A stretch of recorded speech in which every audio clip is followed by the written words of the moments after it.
Let's talk Tanya for the 6th of Elul. Today we start a new chapter, a new letter, Igeres HaKodesh, chapter 11.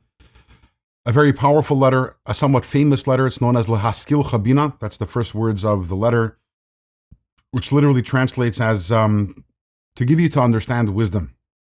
And in this, the Alter Rebbe gives us a perspective on how to deal with challenges in life, pain and suffering.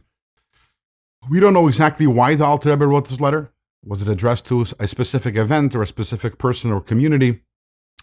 But none of us is immune to pain, suffering, and the perspective over here that we're going to get is going to be a very deep one, maybe even a difficult one to implement, but it's something which is a lifetime of work.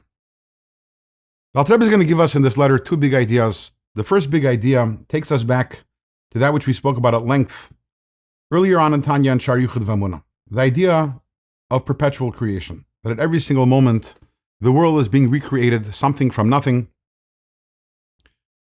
And really, if a person is to think deeply into that idea and contemplate how at this very moment, the entire world, everything with and everything inside it, and every single circumstance in the world is being recreated by God, how is it possible for me then to think that there's anything bad going on? After all, God is the ultimate goodness and the ultimate kindness. And the situation that I am in right now is being created and fashioned by God at this very moment. Something from nothing, which in Hebrew is yesh me'ayin. And something which we've talked about in the past, which is, it's kind of funny that we talk about us being something from nothing, that hey, we're something, and where we come from is nothing. What do you mean? We come from God. God isn't nothing. Why is it called ayin? Why is it called nothing? But the reason is because the level of godliness from which we come is so lofty, is so great. We're talking about God's chachma, God's wisdom, that to us it's nothing because we can't relate it in any which way, shape, or form. But we can't relate it because of His greatness. And the kindness and the goodness within it is also beyond our comprehension, which is why we're experiencing it as suffering, because it is too good for us to be able to relate to.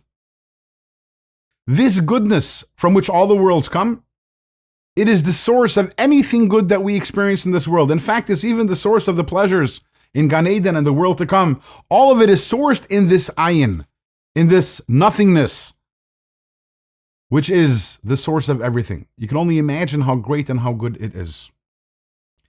And the Alter Rebbe tells us that focusing on this idea is a primary reason why we were created. I want to read for you the words of Alter Rebbe and Tanya, very powerful words. He says, "Aval be'emes ein ra yered milmayla." The truth is, nothing bad comes down from heaven. V'hakoil toiv, everything is good. Rak she'ene musag legoydloi v'rav tuvei. Just we don't understand it, comprehend it, because of how great the goodness is. V'zeu ikar ha'emunah shebeshvila nivra adam. This is the primary faith for which the human being was created. Lahamen, to believe. De les asar ponimine, there is no place, and I might want to add, there is no event which is devoid of God. Ube'ir pnei melachayim, and when there's the light of the face of God, there's life. V'alkenan, therefore, oiz v'chadva b'mekoymai. If we want to be in the place of God, in the place of holiness, there has to be strength and there has to be happiness. Hoyil v'hu rak toiv kol hayoim, because everything is good all the time. This is obviously a big idea, but this is only step number one. There's another big idea which Dr. Rebbe will introduce, God willing, in tomorrow's Tanya.